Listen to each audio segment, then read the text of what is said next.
she wanted more of. It's no, it's not the, it's not the going up. It's the coming down. I'm not wasting my juice on that.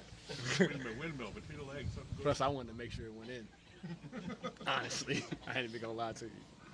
I think that was my game with probably your most field goal attempts. And do you feel like you're getting back into some kind of consistent just finding areas to be able to do it. You know, finding the pace, finding some rhythm, finding some ways to not only shoot threes, not having to wait on everything, being able to attack when I can. You know, just trying to get my assertiveness back without overstepping my bounds. You know. Right. Is that because it's you're with a much different group, a different disparate group this year than? I mean, that's part of it. That's part of it. Some of it's me in my own way, just because, you know, it's like you try to find that line when you're in a little slump where you don't want to overdo it, but at the same time you want to let it come to you some. And I got to a point where I was kind of pressing. I tried to back off. I backed off too far, and I missed some opportunities. And now I think I'm just kind of, you know, easing my way back into it. Sometimes you can't run through the wall. You got to look for the weak spot. You know? Yeah. And it's finding those weak spots difficult because games are so much different every day? Sometimes for me, just because, you know, for me, obviously, like the rotation's been different. The players I play with is different every time, too, because I'm in and out. It's just about finding.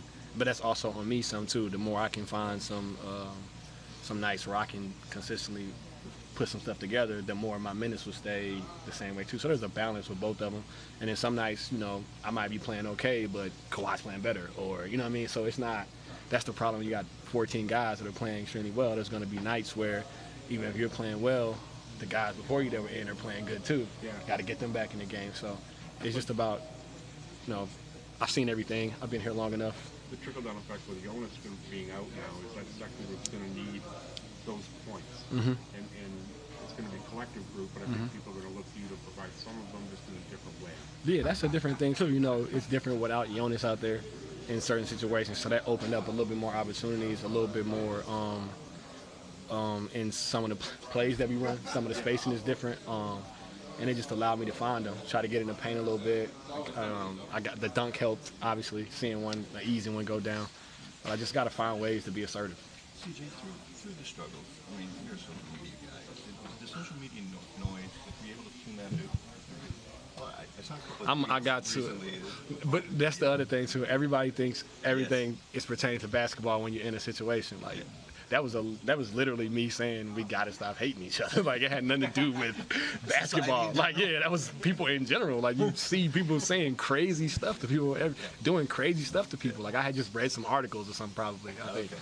It had nothing to do with, I don't, those people don't bother me. Like, because the same dude that's talking to me crazy tonight is going to tweet me after this game. And he's going to say the exact opposite of what he said yesterday. And exactly. So what am I? And it's probably not even his page. Not even. He's got 8 pages. He's 12 years old. Like yeah, like I know that stuff don't. They're not gonna stop me from living my life. You look at the turnovers tonight. I mean, you guys at times have been a high turnover team, but it looked a little more disjointed early. I guess kind of absorbing Kawhi and playing without Kyle. Yeah, just, you know, obviously you lose your starting point guard, changes the pace and the way, the rhythm of stuff that you do. Kawhi coming back off being some days off doesn't, you know, he's a little, got to find his legs, find his pace, and then coming after him on top of that. So it wasn't like he could ease into it.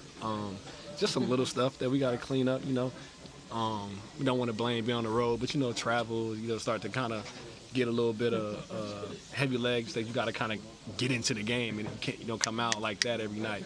So there's a little bit of factors, but at the same time, to be a great team, that's stuff you got to deal with.